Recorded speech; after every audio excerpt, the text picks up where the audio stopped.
Welcome, everyone, to our AIM Center quarterly webinar. You are in for a treat today as you join us. Today's topic is on the 20 years of collaborative care. So you are in the right place and here for some great information and conversation. I am Monica Harrison with the AIM Center. I am joined today by my AIM Center colleague, Sarah Barker, who will be managing the chat and the Q&A portion of today, as well as Christy Malmstrom, who can help you navigate any of the IT access type things you may be experiencing. The AIM Center helps support organizations implementing the collaborative care model through coaching and clinical training. We've also developed technical expertise in billing and financing, collaborative care, and have gained just a national recognition in this arena. So the purpose of the AIM Center is to inspire providers, researchers, and decision makers to transform healthcare and improve patient outcomes. We accomplish this by translating and researching evidence-based approaches to behavioral health integration. This call is being recorded, and we'll be sending out a link to the recording and the slide deck to everyone who has registered. This webinar format accommodates a very large audience today. And so you'll see on your Zoom screen there's a Q&A function. We're asking you to use that instead of the chat box for your questions. You can enter your questions at any time. We will answer them during the Q&A portion of today's session. And we'd like you to focus your questions on the experiences of these expert presenters we have today. If you have more general questions about implementation or financing collaborative care, please bring those to our implementation or financing office hours. You can also check the FAQs on our website. So Christy should be putting that link to both of those implementation and financing office hours in the chat for you now to access if needed. At the end of this session, participants should be able to discuss the origin and evidence base of collaborative care, provide some lessons learned and best practices in providing collaborative care, and also discuss the future of collaborative care. So today we have the absolute rock stars of the AIM Center with us, Dr. Unitzer and Dr. Ratzlaff. So they are going to walk us through information and where things have been and where it's going today. And we're going to kick it off first. Dr. Unitzer, you're up. All right. Well, thank you. Thanks for asking me to share a little bit about the origins of collaborative care and what happened that the AIM Center came about. My name is Jürgen Onitzer. I'm a psychiatrist. I chair the Department of Psychiatry here at the University of Washington, and I helped found the AIM Center. So let's go to the next slide here. All right. So there are two things on this slide that I think, at least in my mind, are sort of the foundational thoughts, behind the concept of collaborative care, the way we like to think about it at the AIM Center. The first one is the notion that mental health care and psychiatry and psychiatric care, doesn't just happen in a mental health professional's office. I came to the University of Washington as a fellow. I had trained as a psychiatrist. I had a mentor who was a really amazing, wonderful person, a great clinician, a wonderful, wonderful mentor for me and for many, many others. A gentleman, Dr. Wayne Caton. Wayne passed away a few years ago, so he's no longer with us, but he really is the founder in my life experience of this concept of collaborative care. And I think what Wayne taught us is most people who are struggling with a mental health or addiction problem aren't seeking a psychiatrist or a psychologist, for help. Many of them show up in their primary care doctor's office. So if you're a young person, you might be seeing your pediatrician. If you're an older person, you might be seeing a family doctor or an internist, and you may be saying, I need help with a mental health problem, but you might be saying, I'm not sleeping well. I'm too stressed out. And you're not thinking of it as a primary mental health problem, but a good doctor could help figure that out. And so what Wayne, I think, really helped first study is how common it is that people with mental health problems, so things like anxiety and depression, things that are common, show up in a primary care doctor's office. And it turns out that research showed there was lots and lots of mental health in primary care. And so then what he started doing is to saying, what is it that we as mental health specialists can do to help our colleagues in primary care to do better with the patients that show up in their office that need help with things like depression and anxiety. And he developed really a whole career, a 25-year, a career around studying different ways of having psychiatrists and psychologists help people in primary care do better by things like depression. And that's, my mentor, I think Wayne actually coined the word collaborative care, because what he was saying is it doesn't work so well when a primary care doctor says to the patient, actually, you came to the wrong place, you're mentally ill, you should go see a mental health specialist, I will refer you. When that happens, oftentimes those referrals don't go very far. Instead, what he said is, what if I, as a psychiatrist, went into the primary care doctor's office and I said, I'm here with you, let's treat this patient together. They're still your patient. They're still going to look to you for care, but if we collaborate well together we might be able to make a really, really big difference. And I think that's really the origin of that word. That's what was meant originally with the collaboration. And I think that's really the foundation of what much collaborative care is built on. The second thing that I think is important is about at that time, this was in the early 1990s, yeah, we realized it's kind of fun for us as psychiatrists to go work in a primary care clinic, and we can see patients there, and the patients like it, the doctors like it, we do really well. But it's really, really hard to take that approach, that kind of consultative, collaborative approach, and really take it to scale in a way that you can really help a whole population of patients. And so at about the same time, we had a colleague here in Seattle, Washington at Group Health Cooperative, now part of Kaiser, named Ed Wagner. And Ed Wagner and another colleague, Michael Van Korf, developed a concept called the chronic care model. So what they said is basically is when people come to primary care with common problems, things like diabetes or hypertension, things that are very common in primary care, we often have a primary care doctor who does a really good job and steps in and starts the right treatment. But these are not acute problems. These are chronic problems that need a lot of ongoing maintenance, a lot of ongoing care. And once the patient leaves the doctor's office, often they're out of sight, out of mind. And all the follow-up doesn't happen, and the patient might not take the medications the way they said, and the outcomes are actually pretty poor. So developed this concept called the chronic care model. And the chronic care model is basically a useful concept for treating anything that's not a one-time, one-shot kind of problem that walks into primary care.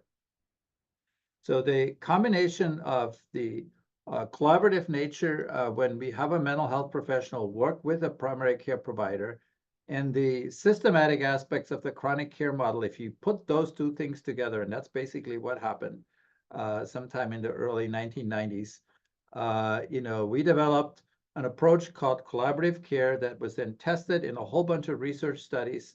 The original trials really run by Wayne Caton and Mike Van Korf and colleagues at Group Health, and some of the subsequent trials, and there have been very many now, almost 100, building on that, really use these two principles to build effective ways of helping somebody with common mental health problems in the primary care system.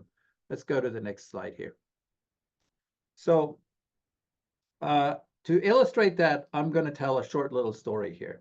So what many people do in integrated behavioral health care is what's called co-located care. So the idea is if we just put a mental health professional, maybe a psychiatrist, maybe a psychologist, maybe a social worker, in a primary care clinics, they're co-located with a primary care provider, and all the right things will happen. The doctors will find the co-located mental health professional, the mental health professional will take care of the mental health problems, and things are going to be good.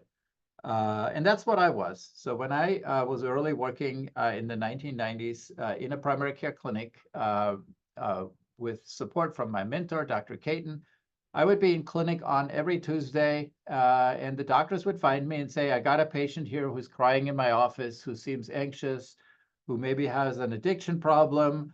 Can you help me? And I would say, sure, send them over. I would see the patient. Sometimes I would start treatment. Sometimes, I would say to the doctor, I think you could start treatment this or that. We would work together, and then I would go see the next patient. So this is a traditional co-located approach, and it was very fun. I enjoyed it. I think the doctors liked it. And one of these Tuesdays, I was in the office, and I had a patient who was a no-show. There was a lady across the hall from me who I didn't think was one of the primary care doctors in the clinic. And so she also had a no-show. We got a really nice hallway conversation. And I said, what do you do here? And she says, I'm a diabetes nurse specialist. And I said, what's that? And she said, well, there are 10 doctors here. Every one of them has about 50 to 100 patients with diabetes. And they do the best they can to take care of those patients, but oftentimes things fall through the cracks. And when the patient leaves the office, the doctor doesn't remember that they need to check something in follow-up. And the care is not terribly systematic. That's my job. So she said, what I do is I have a list of every single patient here in our clinic that has diabetes. And they belong to these 10 different doctors in terms of who does their primary care. And my job is to work this list. And I look at make sure everybody gets their eyes checked once a year. Everybody gets their feet checked once a year. Everybody gets their hemoglobin A1C checked. I said, that's interesting. I said, what if the hemoglobin A1C doesn't improve, meaning the diabetes doesn't get under better control? She said, then I'll remind the doctor and we'll sit down and we'll think about what is it that we could do.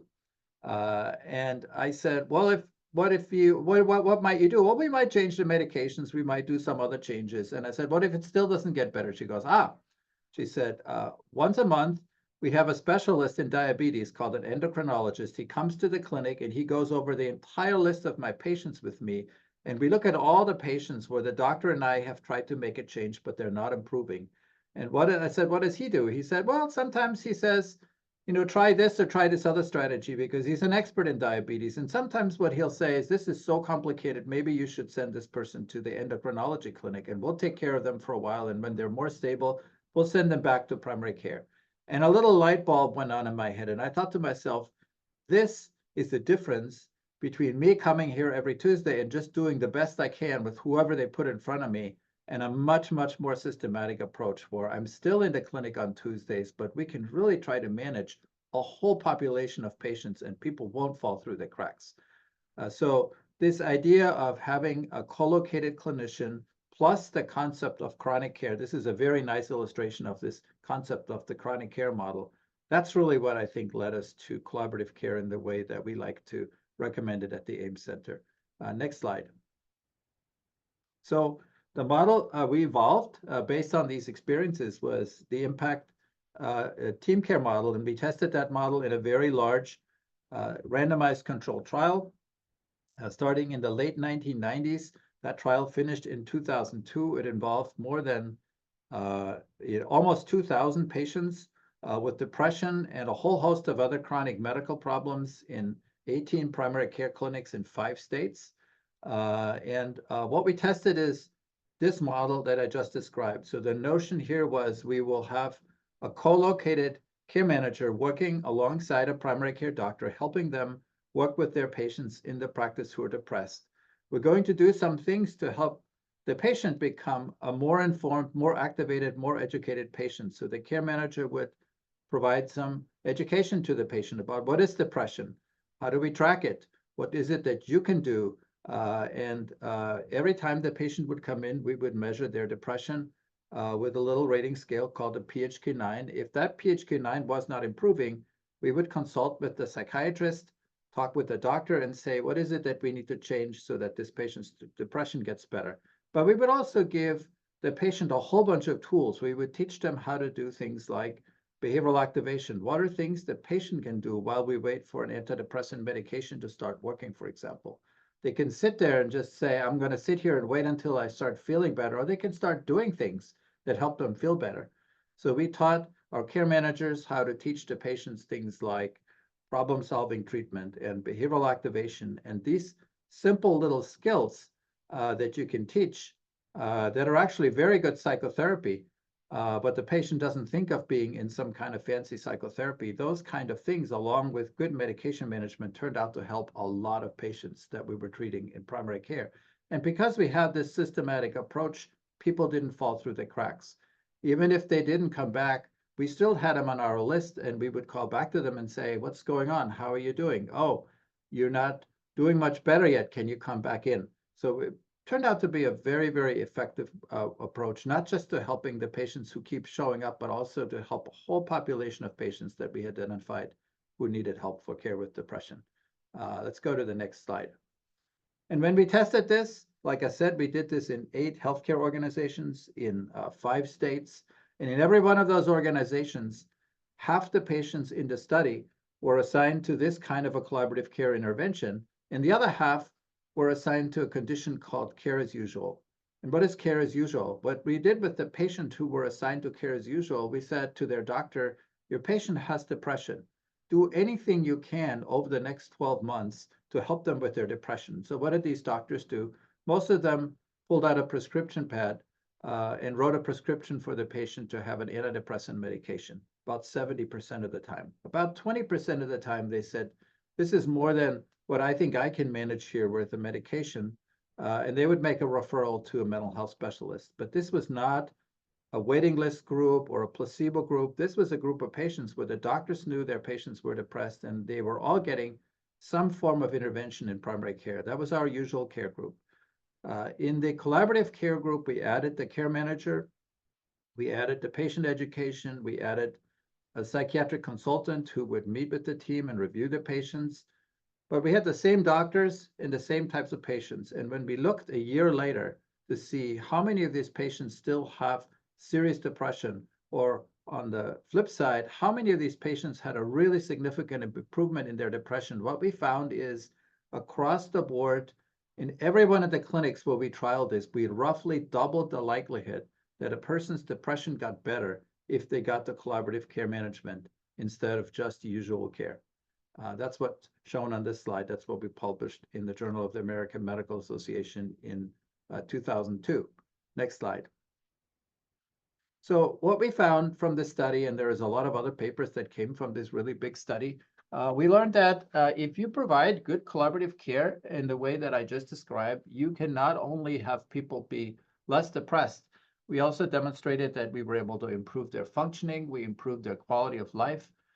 We had about 1,000 patients in this study who were struggling from chronic pain, so things like arthritis pain. And what we found is that people who got collaborative care for depression actually had also significantly less impairment from their chronic pain than those patients who were in the usual care condition. And then when we looked 4 years later, what we found is that, for every dollar that we invested in providing the collaborative care to the patient, we saw a reduction in total healthcare spending of about $6. This was very exciting. This was at a time where healthcare costs around the country were really going out the roof, and people with depression tend to have very high healthcare costs. They're high users of healthcare. And the fact that we were able to reduce their overall healthcare spending by spending money on collaborative care was a really exciting finding. And then finally, we had an unexpected finding, and that is that we actually reduced health disparities. And so what I mean to say by that is we found that patients who were in our study, who were from ethnic minority groups, and that's primarily African Americans and Latino patients, those patients had relatively greater benefit from this intervention than white patients. So it actually helped to reduce the disparities that we see, the ethnic disparities that we see in health outcomes for many of our patients. So these were some really, really exciting findings that we took away from this first very large study of collaborative care, the impact study. Next slide, please. So when we completed this trial, we published this finding in the Journal of the American Medical Association and a lot of other really good medical journals. And people started paying attention to this, and people would come to us and say, "Hey, this sounds really good. This is interesting. Can you teach us how to do that?" And we were a research group based in a large academic healthcare system, and we didn't have a lot of experience with training people how to do that. We had done the study. We knew how to do it, but we didn't see ourselves primarily as an organization that would help other people how to implement, how to make practice change. So that led us to establishing what over the last 20 years has become the AIM Center.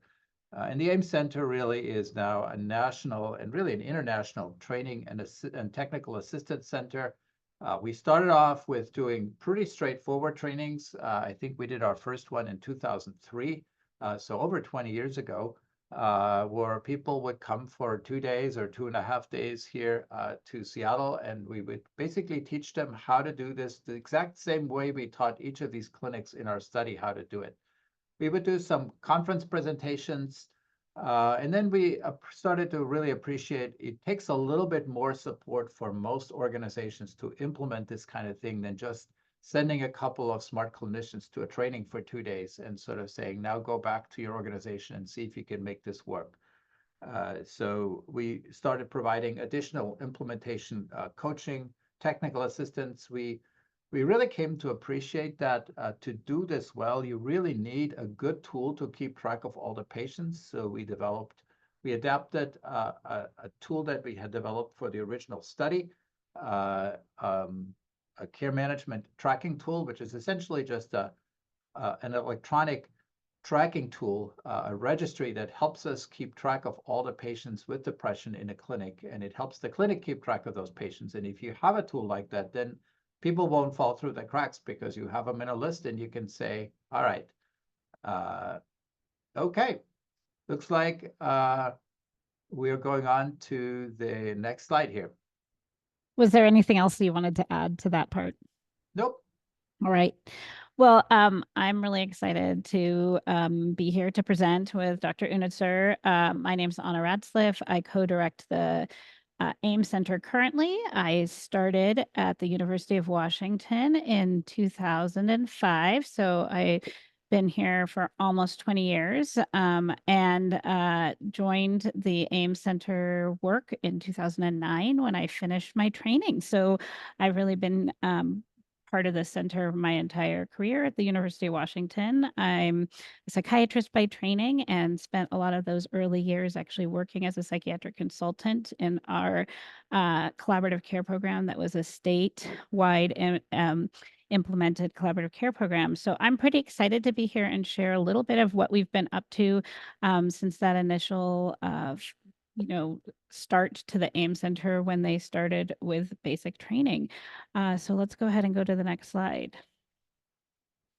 So I think one of the big things that we wanted to focus on is just sort of, where are we now in terms of the collaborative care model, and talking a little bit about some of the things that we've learned over these 20 years at the AIM Center in terms of how do we support practices to actually implement this evidence-based practice. So I think the first thing that I want to focus on is just that we have really seen that in those 100 or so randomized controlled trials that have now been completed around collaborative care, that we've seen an expansion of the kinds of behavioral health conditions and populations of patients that can be benefit from the collaborative care model. And you can see a summary of those behavioral health conditions and populations here on the slide.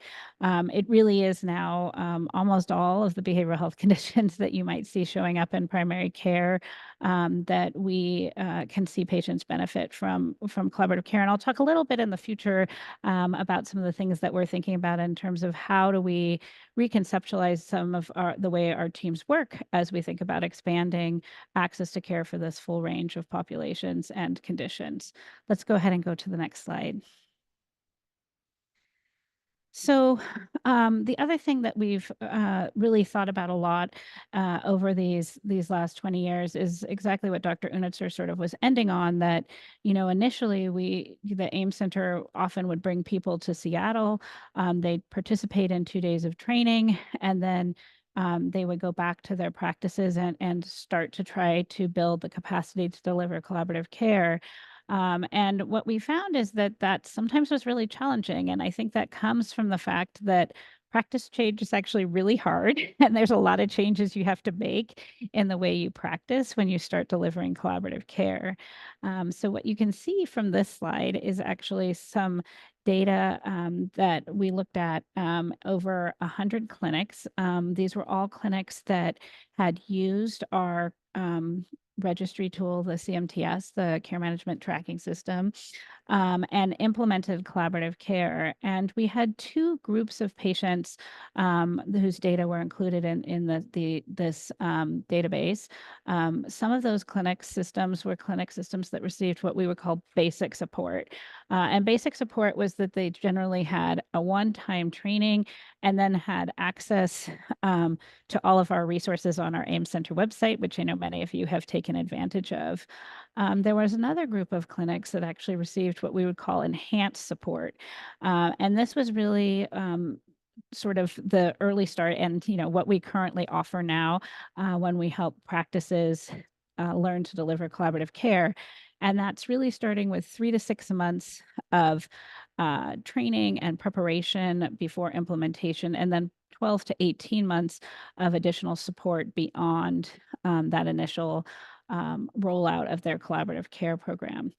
And what you can see from this figure is that when we looked at the depression outcomes from those two different groups, you actually found that no matter kind of what kind of depression outcome you were looking at, whether that was depression response or significant improvement or depression remission, the clinics systems that had received that enhanced support, that longer term implementation support, outperformed the clinics that had a more basic level of support. So one of the things that we've really taken away from these data is that practices probably need some way to get some ongoing focus on how they're changing their practice as they start to implement collaborative care. And I thought it would be good to share a little bit more in the next couple slides around what that looks like now for our current AIM Center implementation support. So if we can go to the next slide.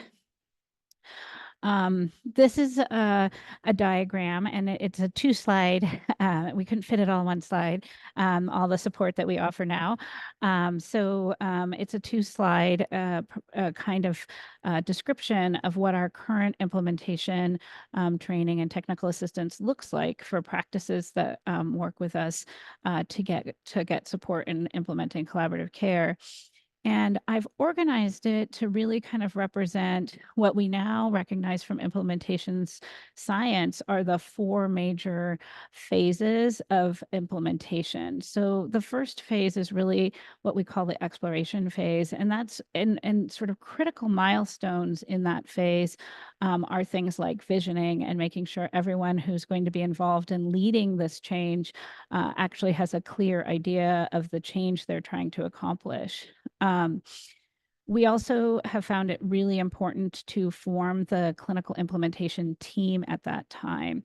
And that typically involves some kind of clinical leadership person, a person who will serve as the clinical implementation lead. We also typically include a PCP champion, the behavioral health care manager, and then the psychiatric consultant. And the idea is that those are really the key people that need to change the way that they're working and also learn to work together to be able to really implement collaborative care. So we use several different strategies, and currently we do a lot of our training and technical assistance all remote. We had been doing that pre-pandemic, but it was really helpful that we had some strategies around that because we were able to continue to offer this support during the COVID-19 pandemic. What we typically do is work with practices and early in the time together, that CIT team, that clinical implementation team, meets twice a month with an AIM Center coach or external facilitator, and then really works through these key milestones for each of these phases and make sure that they're able to be accomplished. So you can see again in that explore phase, that's often focusing on visioning. As you actually move into what we call the preparation phase, where practices are really getting ready to make the changes in the way the workflows look in their clinic systems and get all of the practice supports in place that they need. They often are also starting to think about their financing plan and making sure that the way that they're organizing their care is going to align with a sustainable financial model, as well as a sustainable workforce model. So often hiring people and bringing people into their practice if that's a need. What we tend to see, then move into the sort of second half of that is really starting to do the training training for all the individual people to learn their new roles. So you can see each of the sort of core clinical folks will actually do some online training. The team will be working on what is that sustainment plan, what are metrics that they might be thinking about monitoring the quality of their program as they implement.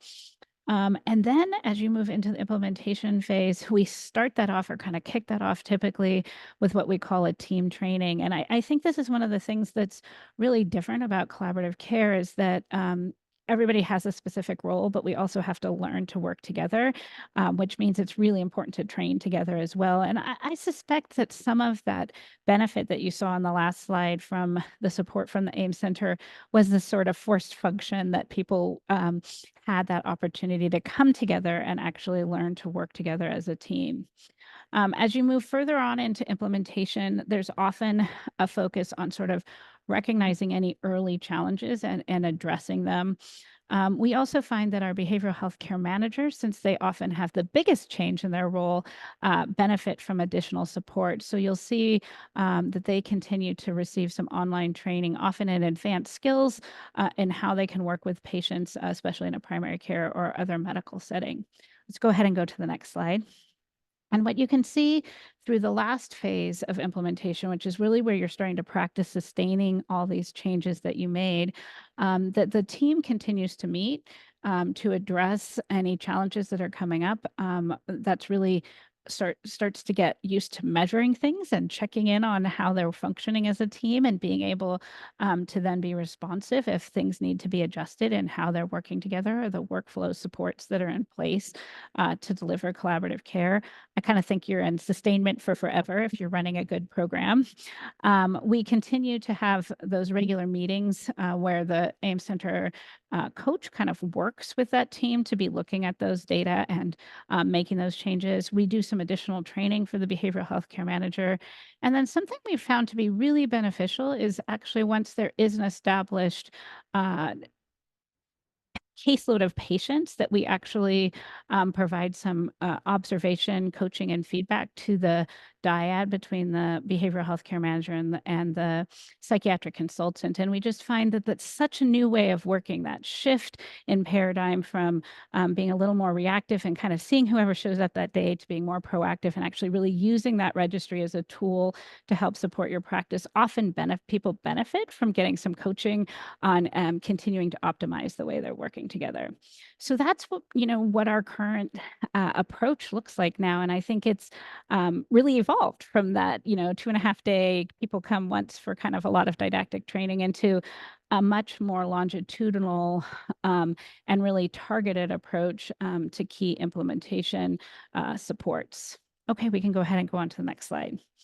And I thought it would just be helpful to talk a little bit about some of those metrics that we often are working with practices in around how we might support quality improvement. So we find that these metrics are really important. These are a few examples of some of the metrics that we encourage clinic systems to consider as they're starting to build out their collaborative care program. You can see that there's kind of two big dimensions to be thinking about when you consider metrics. One thing is thinking about what metrics are you going to be able to accomplish early, what are kind of going to be the early signs that you see that your implementation is going well. And the other thing is how do we kind of measure or assess a patient progress through an episode of care and really be thinking about are we doing a good job with all the phases of care that a patient really needs to have to get a good episode of collaborative care. So for example, you often are starting early in your program and early in an episode of care with screening and identifying patients, making sure that you're getting enough of those patients really engaged in care. So, what do those referral rates look like? How many patients are actually making it into care and actually establishing care with a provider? And making sure that you're actually seeing patients regularly enough to be able to make those proactive adjustments in their treatment plan to be able to see the positive impact of collaborative care. We can go on to the next slide.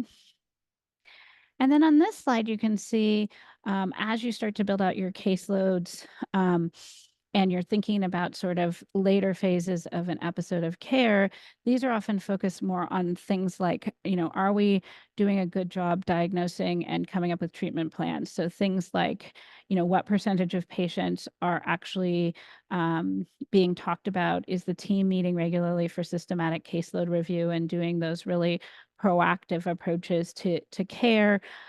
Are we actually prioritizing the patients that need the attention the most? That's one of the really important things that collaborative care can do, is really leverage that team-based approach to be focused on those patients that aren't responding to treatment.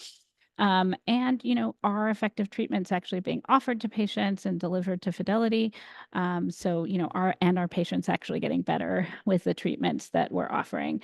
So I thought it would be really helpful to just see a few of these metrics that we really find to be quite helpful to practices when they're thinking about how to optimize their care delivery via the collaborative care model. All right, so I'm going to pivot with just a couple of those shared lessons and think a bit about the future. And I think as I thought about what to include here, I was really thinking about, what are the opportunities that we have now, that we have a clearly established evidence base, that we have approaches that can help people start to implement and actually improve access to collaborative care. Where are the sort of next things that we need to be thinking about? So I have a couple of thoughts on the next couple of slides. Let's go ahead and go to the next slide. So this slide is just a slide that's really to start thinking about some of those opportunities when we're actually expanding the access to care that we're offering in primary care settings. And as we move from, maybe focusing more on depression to offering collaborative care for more complex disorders, there might be some things that we have to think about in terms of how does that team look? How does that work look? Are there shifts in how people need to work together? So, for example, in the original impact trial, typically there was only a direct assessment by a psychiatric consultant as needed. They had on average about 10 contacts with the behavioral health care manager and 2 systematic case reviews sort of over an episode of care. As we've seen in more recent studies published, and these data come from the SPIRIT trial that was recently published by John Fortney, when you're treating disorders like bipolar disorder and PTSD, that how you're putting your care together might need to look a little different. For example, there was an expected direct assessment by a psychiatric consultant for every new patient that screened positive for either of these disorders. And that was really because they're more complicated to diagnose and probably need some more expertise. In this particular case, they also had more regular contacts with the care manager, and they tended to have more systematic case reviews, which I suspect is related to just having more complexity. So it's important to be thinking about as we kind of consider how do we expand care, that we might need to think about, numbers of patients on caseload, especially depending on the proportions of different disorders that are seen, and that you might need some more resources as we think about having a more mixed caseload of different diagnoses targeted by collaborative care. And I think these are things that we're learning about right now and, often are talking about in our implementation office hours and our financing office hours. Let's go ahead and go to the next slide. The other thing that I think a lot about is, how in a lot of practices, they might have, a care manager and they have a caseload of 60 or 70 patients. But there might be a lot more patients that have depression or anxiety or other mental health disorders in that practice. And what might be complementary approaches to collaborative care to be able to maybe stretch the resources a little bit more, or to be looking over that broader population? So this was actually some work that came out of the University of Washington and my colleague Denise Chang in our program. And I think it's a really interesting model of sort of saying, gosh, if you had a leaner team with maybe a little less of a focus, what can you accomplish with those resources? So in this particular pilot, they called it a panel management pilot. So using a lot of the core ideas from collaborative care, measurement-based care, it was a team of a psychiatrist and a care navigator. And what they looked at is, could we do better measurement-based care by just using that care navigator to really focus on patients that present to the primary care clinic with an elevated PHQ-9 score. So what you can see is these are real world data, so there's no control in the typical sense. But what this was is that there were patients that received PATH, which was that psychiatric consultant and care navigator, and patients that were sort of other patients in the practice that didn't receive that support.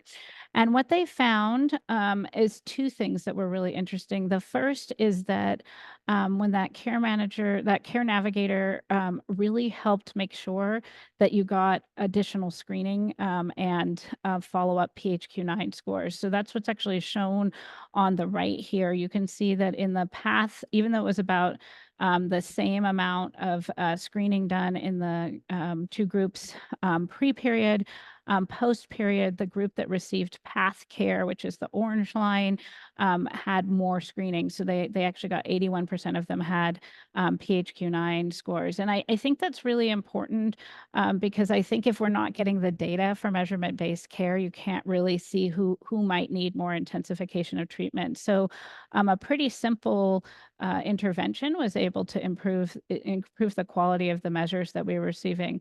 You also saw a clinical response. So the group that received PATH, more of them, 55% of them had a response in their PHQ-9, so a clinically meaningful response compared to 40% sort of in that pre-period. And you did not see any change in the control group in this particular situation. So I think that this is a really good example of maybe you could take some members of those teams and do a lighter touch and expand what you're able to do.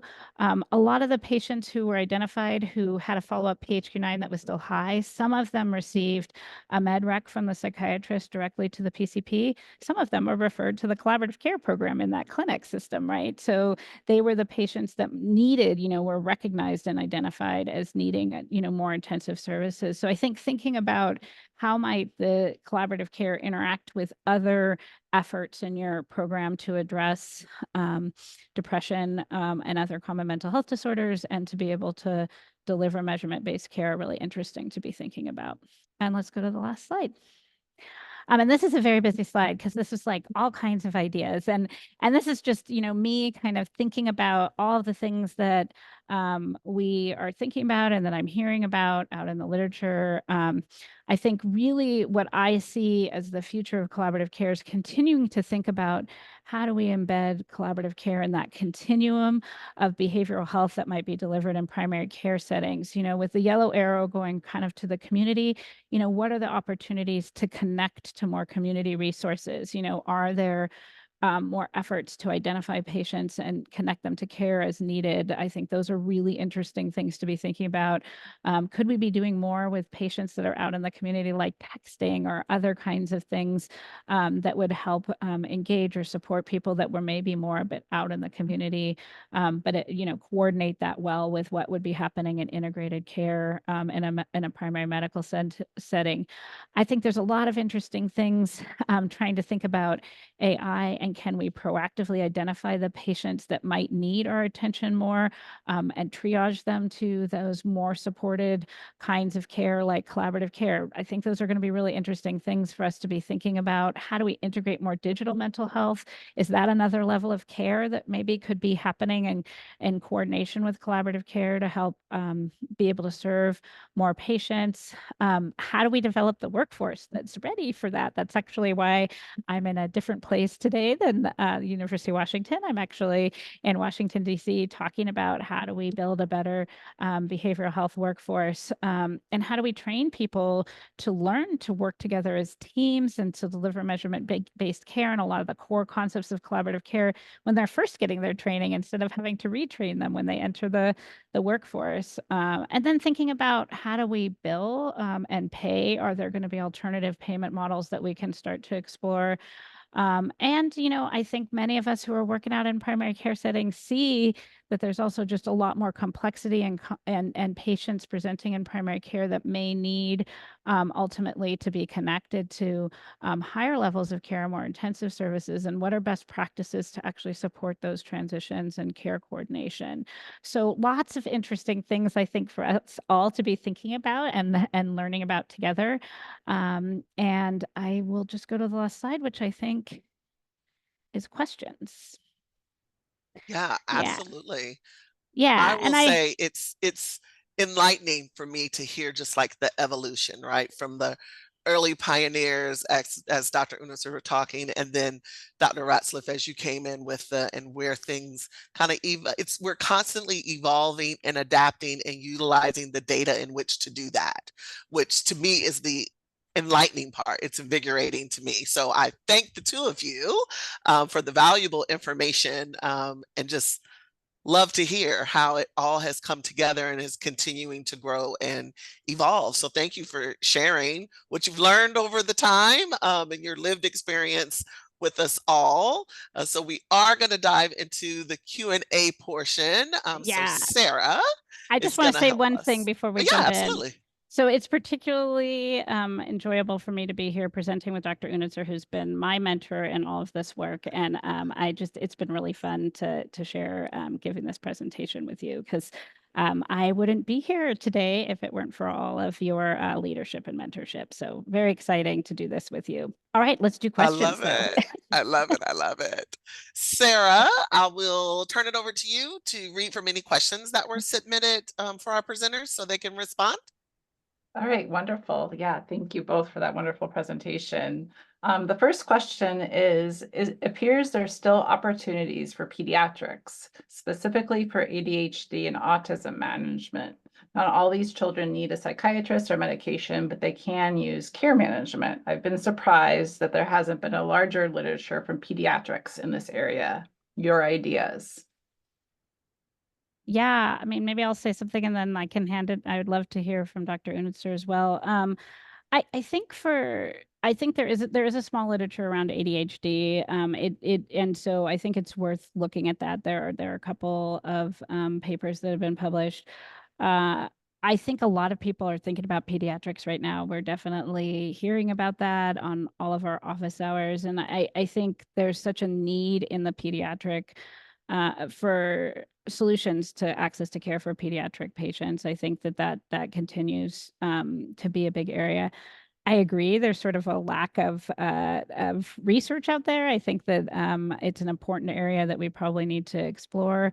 I will say for autism, I think it's important to think of a concept of like what would an episode of care look like, because I do think unlike depression, where there's sort of a beginning and people go into remission, I mean, people will continue to struggle with some of the symptoms and impact of their autism spectrum disorder sort of lifelong. But I do think that we could think about, could there be an episode of care? And I think about this for dementia care too, like where we, maybe define that as a 3 to 6 month period where we're really trying to assess, establish a diagnosis, maybe manage new symptom burdens or evolving symptoms burdens. I think especially with children who develop and over time things are better, and then they might need some more support at a later phase of that child's life, that we could think about this model. And I think there are people who are thinking about that, maybe even designing some research around that. And I am excited to see that, because I agree there is such a big need. And a lot of these patients are being primarily cared for by their pediatrician. So appreciate that question. I don't know if you have other things to add, Dr. Unser. Yeah, no, just a little bit. So yeah, that's a great question. I do think there is less research published in pediatric collaborative care, but there is a tremendous amount of potential. I agree with Anna on that. I would say a couple of things we've learned. First of all, as Anna said, there are some published trials for adolescent depression. Our colleague Laura Richardson here at Seattle Children's Hospital has done some really great work in this area. There are some small trials where we've used the collaborative care approach for children and adolescents and young adults with ADHD. But that's not the majority of the published research literature is not in pediatrics. Absolutely true. I think there are a couple of reasons for that. One of them is just the nature of pediatrics. The fact that people develop so much during those 18 years that we consider them children. It's not that easy to have providers who have the clinical skill set that can cover that entire developmental spectrum. So for example, if you talk to our pediatrician colleagues, they'll say, a third of the problems that come to me are little kid problems. It's a child that's not sleeping, that's not toileting, that's got challenges with behavior.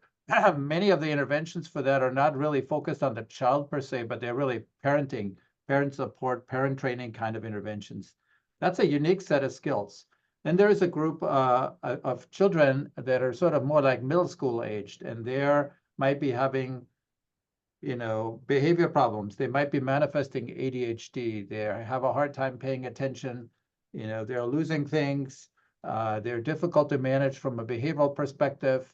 That might be causing problems in school, and that requires a different set of skills and interventions.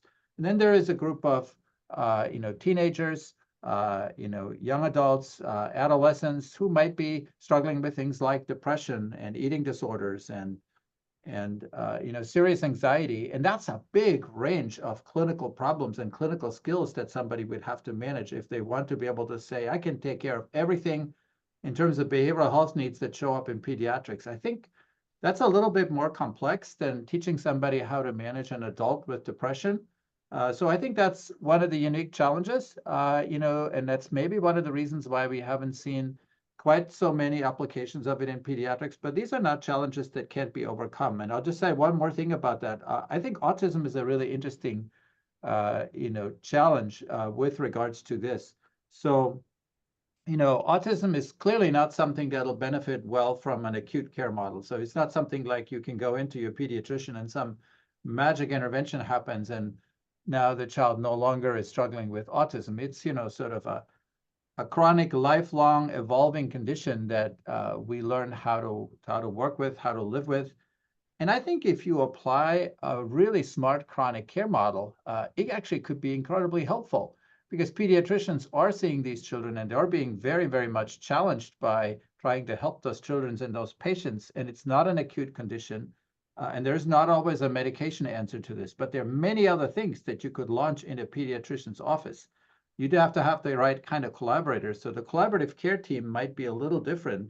It might involve somebody who works with your school. It might involve somebody who was in the community who could do a home visit. It might involve, training parents and caregivers on the skills on how to work with a person, who is affected by autism. Those are not skills maybe that your pediatrician can teach you, but other parents who have children with autism might be able to teach you that. So I'm thinking of a patient that I saw a number of years ago where the mother said it's so challenging to get this child to brush their teeth.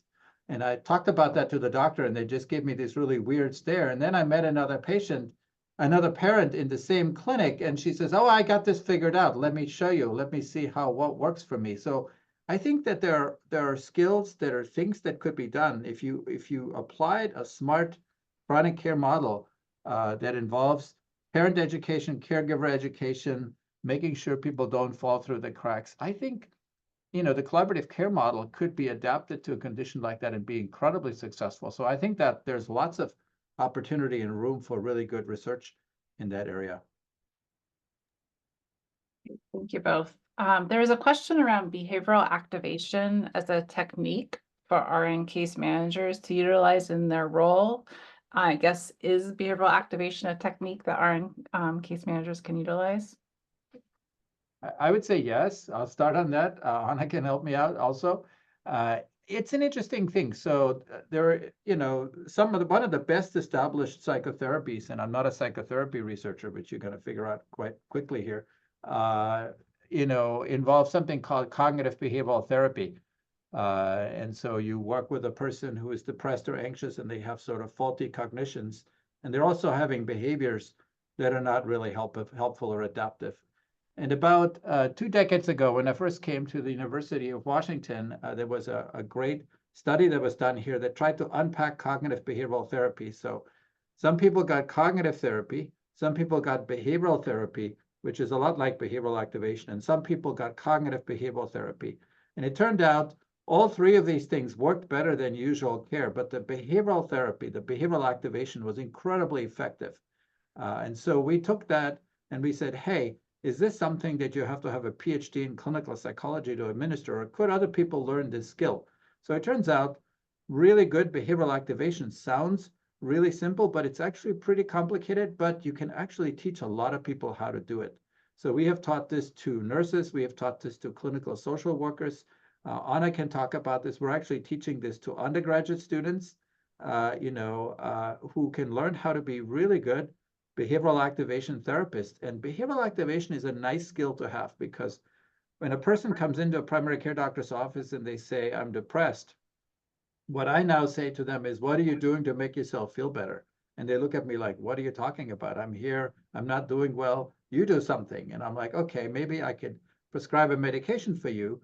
But in the meantime, there's a lot of things you could do. And even if you don't feel like it, if you start doing some things that might make you feel a little bit better, sometimes you can really, really kind of get a jump start on coming out of this depression. And that's essentially what behavioral activation does. And yes, a lot of people can learn how to do it. I think it's a very, very powerful tool. Anna, any thoughts you might have on that?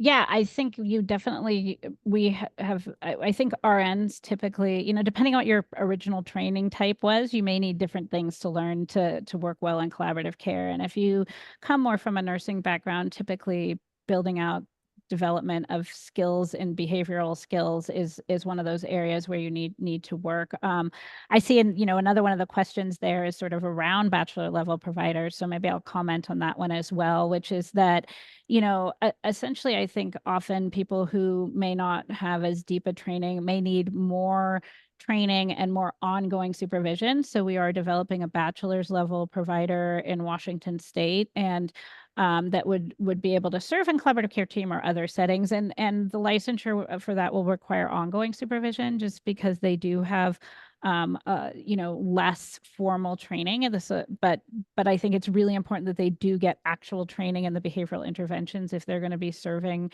to serve patients with that specific support. We've seen in lots of places really talented people who have great people skills develop, with given appropriate training and supervision, be able to serve as behavioral healthcare managers. So I think that can be quite positive. Yeah, but I maybe we can get to a couple of the other questions. I sort of see them there. I see questions around patients who need longer term care and community. And, I mentioned this as one of my future directions because I think that this is a real challenge. I would say, as you're building your capacity for collaborative care, making connections to some community resources that you think you will need for your population that you're serving is really important part of establishing a collaborative care program. Not all patients will get better from collaborative care. I mean, we see that in the trials, right? And I do think as the resources and communities can often be limited, this can be challenging. I personally saw in my own practice as a collaborative care psychiatrist that a lot of the patients actually really benefited from care management support to really make that transition happen, right? Actually having their care manager get on the phone sometimes with the patient in the room, and that's the behavioral activation for the day, is actually calling that referral and actually setting up an appointment and working through how you're going to actually get the transportation to go to another place, right? So I do think there are some ways you can leverage your collaborative care skills to actually support that as well. And then I saw a question about groups. I think this is a great question, so I just wanted to touch on that. You can comment on this, Dr. Uniter, but the original impact trial had some groups that came up, I think, in it. And a lot of times that was actually as people got better, they actually had kind of a relapse prevention group, which was a lot around connection and community. I think this can be a really important thing. I mean, especially with older adult patients, they often need more connection and community. In our own programs in King County, a lot of our maternal programs also had groups. And again, it was around social connection and activation. We do think that these would be billable, so I'll just mention that. So you can't bill the full time of the group, but you can take the number of people and the minutes of the group and divide that and kind of attribute some minutes to each of the patients if you're billing collaborative care codes. So there are some strategies to actually maybe operationalize that as well. Yeah, just to add a little, yes, as you said, in the impact trial, we actually did offer group therapy. Our care managers were trained in doing group therapy, and the group could be like any psychotherapy or many psychotherapies you can do in a group format. We also developed groups that were, as you said, for patients who had shown a fair amount of improvement, but we wanted to make sure they don't relapse. We also wanted to create opportunities for them to meet other patients, to hear from other patients, and to kind of reinforce each other in their recovery from their depression. I think that can be done very, very effectively. Yeah. Thank you all so much. So much information. Thank you all for your questions. Thank you to our wonderful AIM Center staff and panelists and presenters today. The future webinar that is coming up is October the 15th, so be on the lookout for that information. And then there is a link that was put into the chat box for you all to provide feedback to us on the webinar for today. Sorry we did not get to all of the questions. There's always so much, but we do thank you for attending today and make it your very best day.